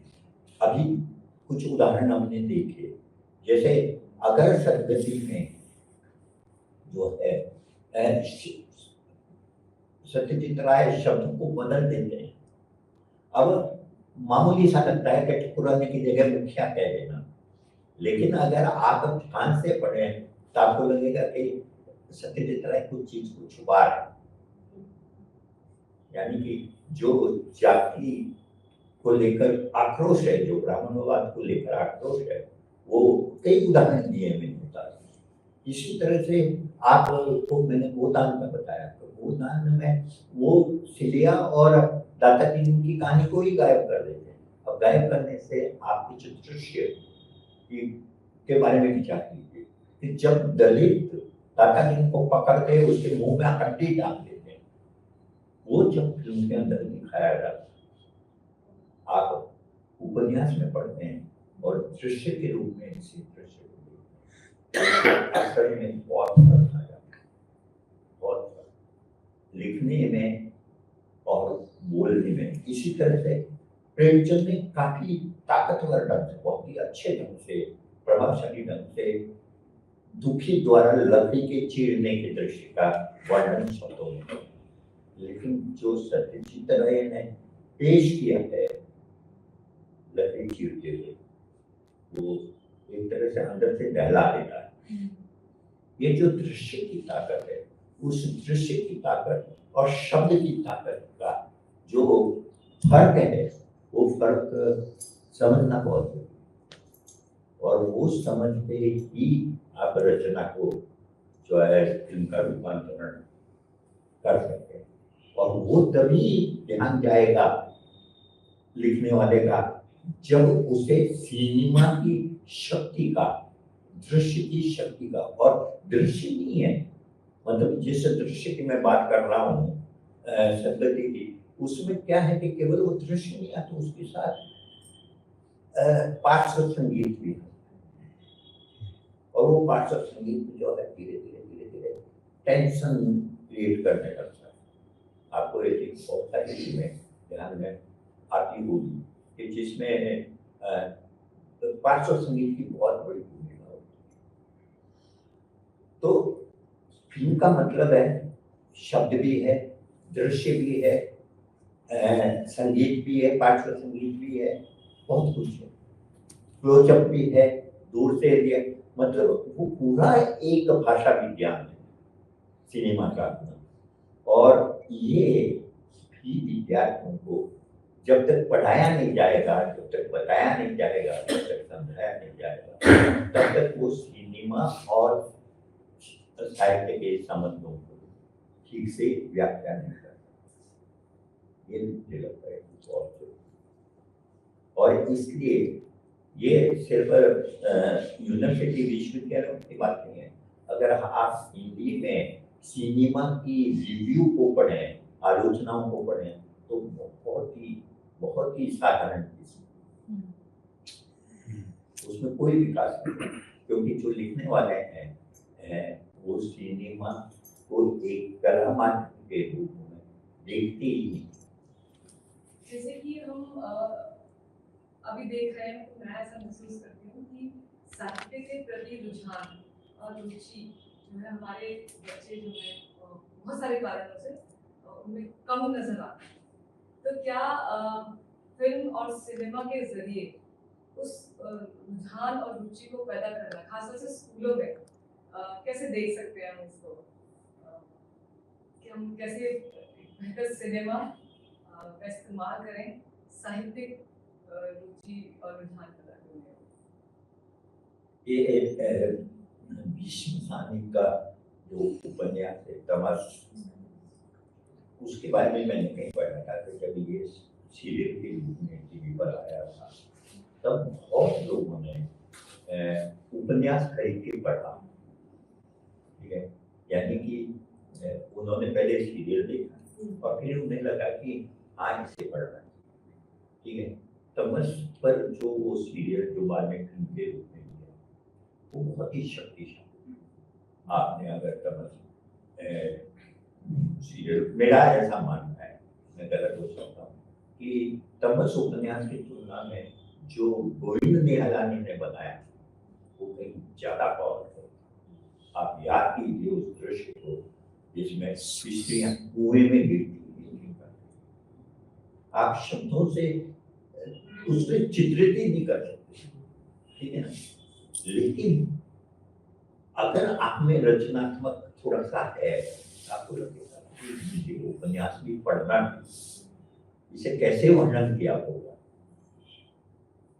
क्या क्या किया होगा, क्योंकि भीष्म सानी भी कोई छोटे गानेकार को भी लेखक, बड़े लेखक थे, ठीक है। इसी तरह से जब हम गोदान पढ़ते हैं तो या प्रेमचंद की रचना ठाकुर का कुआं, अब ठाकुर का कुआं का जो दृश्य वो शब्दों में चित्रित करते हैं कि ये दलित स्त्रियां कुएं पर गई है, ठाकुर के कुएं पर अंदर घड़ा डालती है, आवाज आती है और ठाकुर साहब के घर से आवाज आती है कौन है, और वो भाग जाते हैं। अभी अगर देखें तो शब्दों से उन्होंने एक तरह से बिंब ये बनाया, लेकिन ये बिंब को वास्तव में बहुत ही पावरफुल ढंग से हर फिल्मकार नहीं कर सकता, तो बहुत ही चुनौती। तो मुझे ये लगता है कि सिनेमा से आप साहित्य की तरफ जा सकते हैं, और साहित्य से सिनेमा की तरफ जाने की संभावना थोड़ी कम इसलिए है कि साहित्य के जो पाठक होते हैं वो कई बार बड़े रूड होते हैं, वो साहित्य के आगे किसी चीज को समझते नहीं, तो वो अगर सीमा टूटे तो मेरे ख्याल दोनों को बीच में समझ हो सकता है। और ये इसमें मतलब क्या है, थोड़ा सा इस तरह का अध्ययन बढ़ाया जाए और इस तरह के प्रोग्राम भी हो जिसमें कि हम और मतलब जैसे आज हमने चर्चा की तो हमने प्रेमचंद को थोड़ी छोड़ दिया, हम प्रेमचंद की साहित्य को भी सामने रखा और सिनेमा, तो इसलिए मुझे लगता है कि, लेकिन ये सही है आपका ये मूल सवाल सही है कि साहित्य के प्रति नई जनरेशन की रुचि का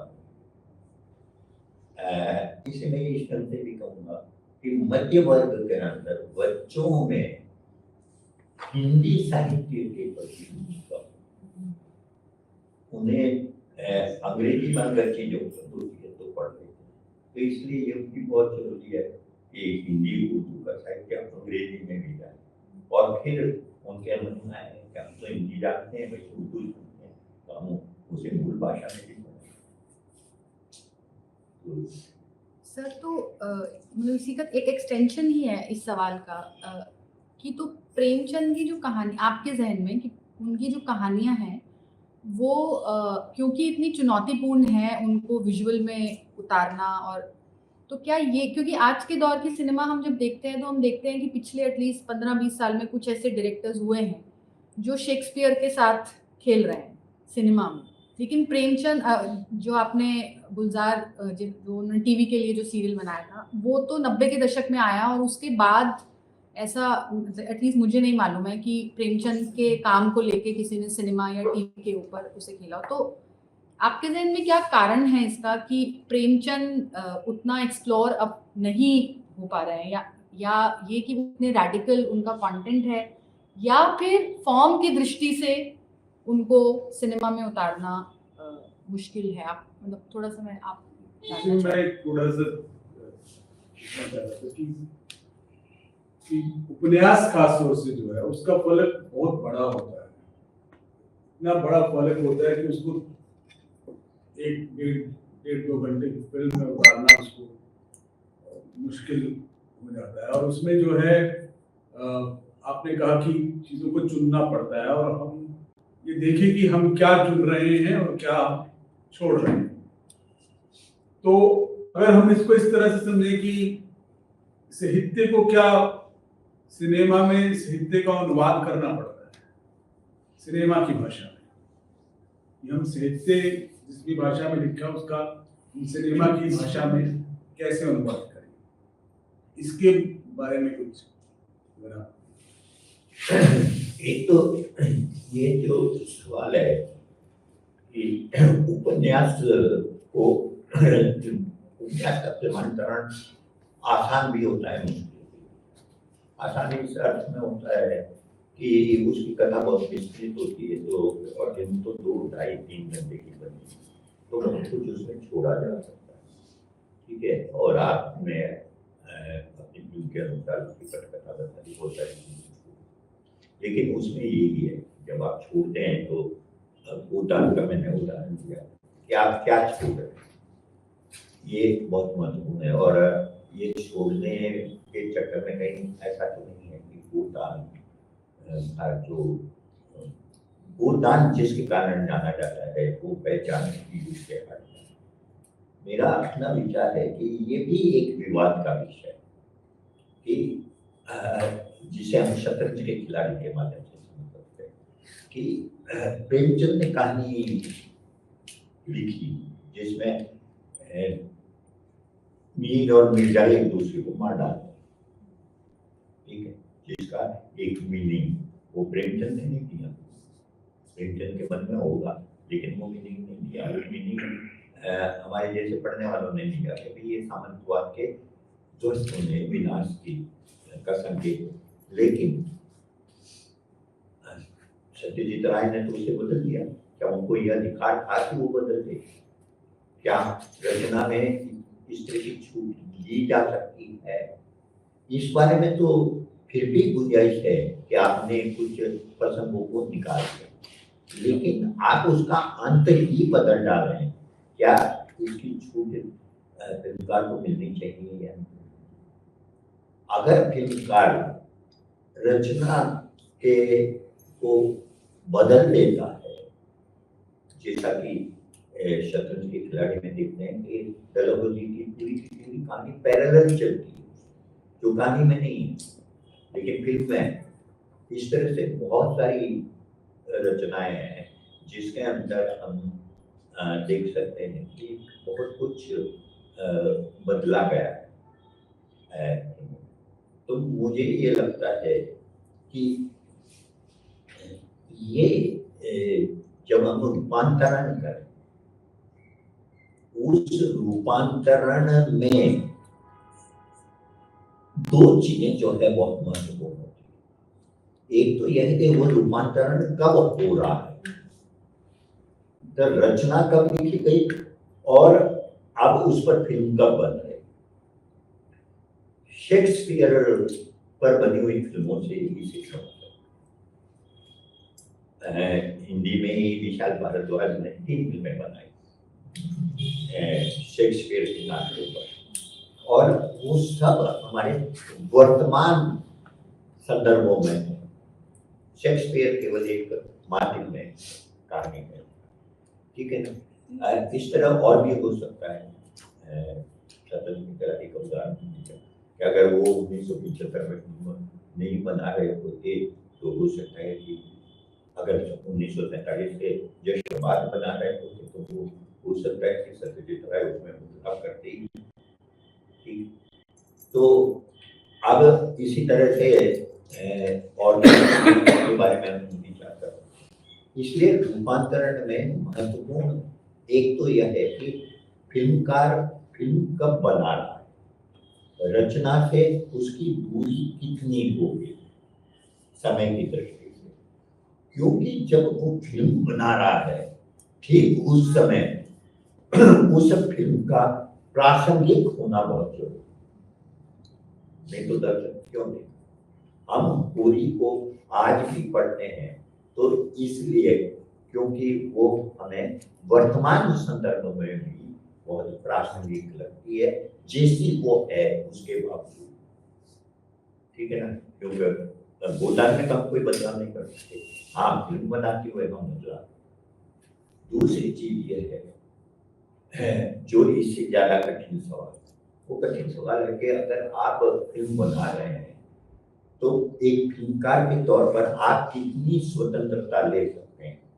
क्या फिल्मकार जो कहना चाहता है, जो रचनाकार जो ने जो कहा है, उसका जो मंतव्य है, जो वो संदेश देना चाहता है, उसका जो विचार उसके अंदर व्यक्त हुआ है, उसे क्या आप बदलने के हकदार हैं? सत्यजीत राय वाला उदाहरण फिर मैं देता हूँ। सत्यजीत राय ने प्रेमचंद की जो सामंतवाद के प्रति दृष्टि है उसमें बदलाव किया, लेकिन उसमें वो एक दूसरे के विरोध में नहीं है। हम ये कह सकते हैं कि वह समय के अनुसार एक आगे बढ़ा हुआ एक नई तरह की व्याख्या, नई तरह की व्याख्या तो संभव है, लेकिन विपरीत व्याख्या संभव है। अगर आप प्रेमचंद को जो है गुरु तत्व, मैं गुरु तत्व का की बात नहीं कर रहा हूँ, जानते हो कुछ लोग क्या आरएसएस के हुआ करते, गुरुदत्त बना के पेश कर देंगे तो ये तो मुमकिन नहीं, ये नहीं हो सकता। यानी कि आपको किसी लेखक के जो जो मूल विचार है, जो उसकी रचना में बैठे हैं, उसको किसी न किसी रूप में रक्षा तो करनी पड़ेगी। ठीक है, ये बात कुछ हद तक चरित्रों पर भी निर्भर करती है कि आप चरित्र जो है उसमें भी बहुत बड़े बदलाव हैं। आप होली को क्रांतिकारी नहीं बना सकते और सूरदास को होली नहीं बना सकते। आपको ये फर्क तो रखना ही पड़ेगा, और अगर नहीं रखते हैं, अब मैं बताऊं आपको दुविधा।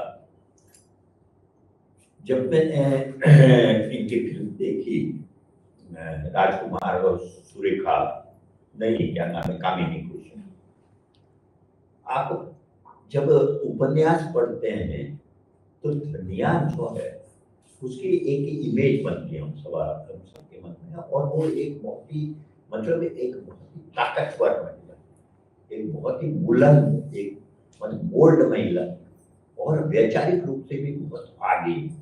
जिस तरह से वो सिलिया का समर्थन करती है, सिलिया को अपने यहाँ ले लेती है, जुनिया को लेती है, जिस तरह से वो अपने गांव के जो है पंडित जी हो या दूसरे को या पुलिस उनसे भिड़ जाती है, वो उसकी एक खास तरह की इमेज बनाते हैं, और उसी इमेज के कारण दुनिया जो है अब भी हमारे मानस में बैठी हुई है।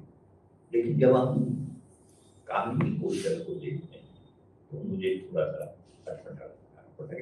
कामिनी कौशल, अब ये अभिनेताओं के साथ ये सामान्य के वाले, कामिनी कौशल की आवाज जो थोड़ी महीन है, आप सब लोगों ने देखोगे महीन आवाज है, और महीन आवाज होने के कारण वो जितनी भी मतलब वो दुनिया बदलने की कोशिश नहीं कर सकती। ठीक है ना? तो इसमें क्या प्रॉब्लम होती है, इसमें क्यों होती है? इसमें प्रॉब्लम इसलिए होती है कि जो फिल्मकार है, निर्देशक है, उसे पहचान ही नहीं है कि दुनिया के इस तरह का अभिनेता चाहिए, इस तरह की वो पहचान नहीं होने के कारण वो नाकामयाब। इसी तरह से राजकुमार कुछ कहने की वो तो किसी भी रोल में हालांकि राजकुमार का बहुत वो जिसकी तरफ जिसको हम ज्यादा जानते हैं वो बात का है, लेकिन उस फिल्म में भी वो कंधे उठाकर उचका कर चलना वगैरह, ये मतलब आपको अभिनेता तो ऐसा ढूंढना पड़ेगा, और ऐसा नहीं है कभी नेता नहीं होते। मैं एक उदाहरण देता हूँ आपको जिसे हम अपेक्षा नहीं करते लेकिन लाजवाब काम किया। तीसरी कसम में राज कपूर की तो उस तरह की इमेज ही नहीं है, लेकिन तीसरी कसम में उसने जो हीरामन की भूमिका लाजवाब, रखना भी नहीं चाहते, शैलेंद्र रखना भी नहीं चाहते, वो तो महमूद को रखना, महमूद को रखनी, ये बात दोहरानी नहीं चाहिए। ये तो और भी खराब है, लेकिन राज कपूर ने तो बहुत शानदार आगे में तीसरी किस्म का जिक्र किया, ये तो सब तय है कि अभिव्यक्ति के माध्यम के तौर पे सिनेमा एक सशक्त, सहज और सस्ती विधा है।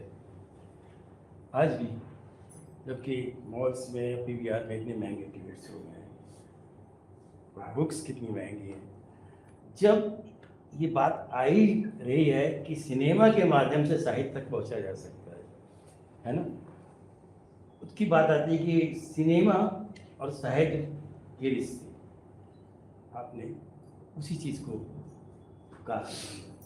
तीसरी कसम एक ऐसा उदाहरण है कि अंत में यूँ बदला गया, शैलेंद्र और रेणु ने बैठ के ये तय किया कि नहीं, हम मिलाएंगे नहीं, और फिल्म शुरुआती दौर में फिल्म भी चली नहीं, बाद में चली एक इंट्रोडक्शन के, लेकिन शैलेंद्र को ले गई हमसे।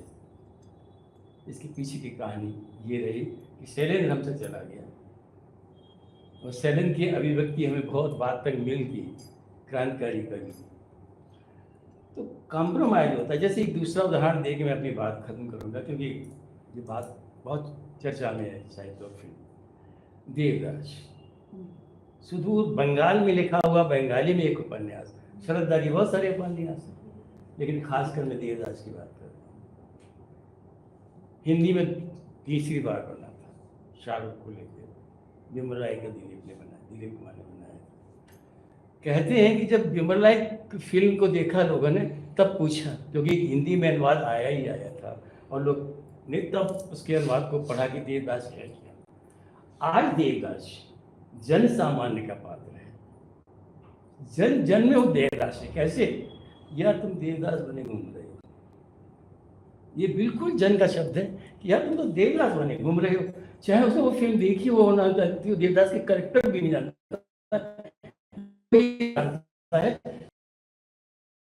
निराश हताश चरित्र का नाम है। तो मैं अपने दोस्त कह रहा हूँ, यार तुम देवदास बने क्यों घूम रहे हो? तो वो कैरेक्टर बिल्कुल जन तक पहुंचा है, तो शायद उसको फिल्म ने पहुंचाया होगा, शरद ने नहीं पहुंचाया होगा। तो ये बहुत सारी चीजें हैं कि हम फिल्म से अगर थोड़ा सा भी कॉम्प्रोमाइज कर लेते, मान लीजिए किसी भी फिल्म से, चित्रलेखा को लेकर भगवती चिरवर्मा को ऐतराज रहा है, 2 बार बनाई केदार शर्मा ने, है ना, कि नहीं वो फिल्म नहीं बन पाई और नए कैरेक्टर बन पाए। तो फिर आगे किसी ने बनाने का साहस भी नहीं किया कि कहीं ना कहीं एक ऐसी स्थिति जो बननी चाहिए कि जैसे आपने तो उसे बहुत मनोवैज्ञानिक तरीके से सत्यग्रह प्रेमचंद दोनों को विरोध कर दिया कि वो वहाँ पर खत्म करना चाहते हैं सामंतवाद, और वो समझते हैं कि ये विचार रहा है जैसे कैसे करते हैं। उसको अलग अलग लेखक और डायरेक्टर के अलग अलग मनोविज्ञान को अभिव्यक्त करके बात करें। लेकिन ये मेरा कहना है इन ऑल कि कहीं ना कहीं एक ऐसा रास्ता जरूर निकलना चाहिए, क्योंकि वो भी पीछे से आवाज़ आ रही है कि बच्चे फिल्म देखना चाहते हैं, वीडियो देखना चाहते हैं, अब वो टेलीविजन पे फिल्म देखना चाहते हैं। तो कहाँ हम उनको इंटरेस्ट क्रिएट कर सकते हैं सिनेमा या साहित्य के प्रति, क्योंकि अब वो नहीं पढ़ पाएंगे चीज़ों को। मुझे लगता है कि अब सारे प्रश्न हो चुके हैं और बहुत ही समृद्ध करने वाली चर्चा आज हुई है।